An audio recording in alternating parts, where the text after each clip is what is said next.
police were running. And when you see cops running with their guns out, it doesn't get any more serious than that. I was on City Avenue when I heard 1 cop shot, 2 cops shot. And the closer I got, 3 cops shot, 4 cops shot.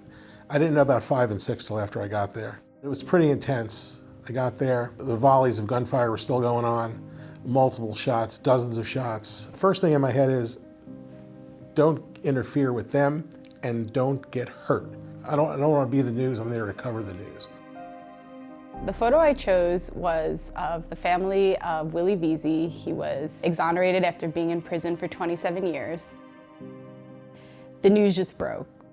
So they came bursting out of the courthouse in celebration, just tears of joy and relief. It was a victory, but at the same time, it took a toll on the family emotionally, and all of that came together in that moment. Sixers Raptors, Game 7, Eastern Conference semifinals, scores tied 90-90 with 4.2 seconds to go. The ball is inbounded to Kawhi Leonard of the Toronto Raptors.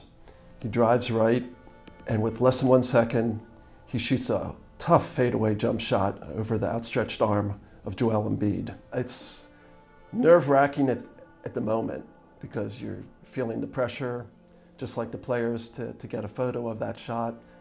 Everything just kind of stopped and froze, and there was this moment where you weren't sure what was going to happen. The ball drops through the basket, and the silence in the arena just is completely broken. Being the first NBA Game 7 buzzer beater, it'll be one of those shots that'll be remembered for years and years and decades. In 2018, the School District of Philadelphia was talking about closing the traditional high school program at Strawberry Mansion High School. After a lot of community outcry, they agreed to keep the program open. I wanted to spend a year at the school to kind of show why people in the neighborhood felt so strongly about keeping the school open and who the school served. In this photo, Nakia McClendon is walking up to get her diploma, and she's holding a picture of her mom, who was shot and killed near their home just a couple weeks before graduation. Nakia was committed to finishing the school year and graduating and celebrating the success of finishing high school, something that her mother had been waiting to see. Obviously, it was a bittersweet event for her, but in that moment when she was walking up on stage, it was all cheers and celebration and just this feeling of success and accomplishment. Our city was founded along the Delaware River, and there was a lot of industry that really helped Philadelphia grow. The Lewis fishery is one of the oldest surviving fisheries north of the tidal Delaware River. It really is like kind of a look back in time. They're doing it in the same methods that the family, has done for generations. I was more hopeful that, with this image and some of the other images, that people really understand and hopefully appreciate why we need to protect these places and why we need to protect our drinking water. If we don't take care of it, we're not going to have this. We had been taking a tour of Chenua Animal Sanctuary. We walked into this empty field and there was no one there, but then I heard this rustling coming through the grass, and this enormous female pig named Shirley came walking out, and as soon as she saw Alana, she kind of laid down in the field, and Alana started brushing her and interacting with her, and it was clear that they were friends, and it was a really beautiful moment. And knowing the animals' history and the suffering that they had endured, it was incredible to see them in this beautiful, small farm, interacting with human beings in a kind and empathetic way.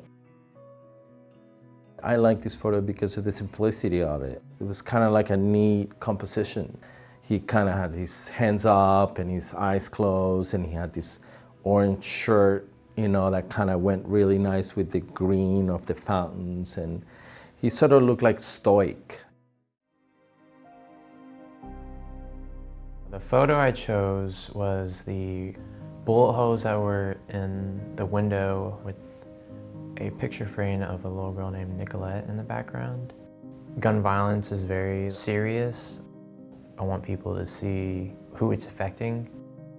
The Rivera family gathered on their front porch during a vigil that they were having for the death of 2-year-old Nicolette Rivera, who had been shot 2 days earlier while she was being held in her mother's arms. The reason we do this is to document the human side of living in Philadelphia.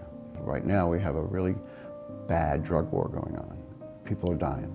We don't photograph people in mourning so we can take pictures of people crying. We're there to cover it and show the results of whatever action had happened on that block. This is the result, and we're there to try to bear witness to that. If everything's a stage, it's important to remember that there's a backstage, and you want to see what's happening backstage. We were doing a story on this dance school in South Jersey, and the kids were nervous, and they're getting dressed and making last-minute adjustments. Katie, the school instructor, did spend a lot of time just trying to guide the children through her hand gestures and her face and singing, and then she just gave a big thumbs up, just right when her piece ended. And it was just very cute. It was very sweet. I didn't want to make the same kind of average Joe picture.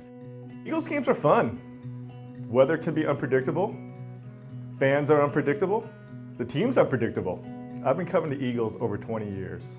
Once you get the feel of the game from the beginning, you can kind of just follow along and kind of go with how they're playing. The picture I chose is the photograph of Mitchell Trubisky getting sacked by the Eagles defense. I wanted to show how dominant the Eagles defense was that game and how great they can be. Instead of improving, they've gone the other way.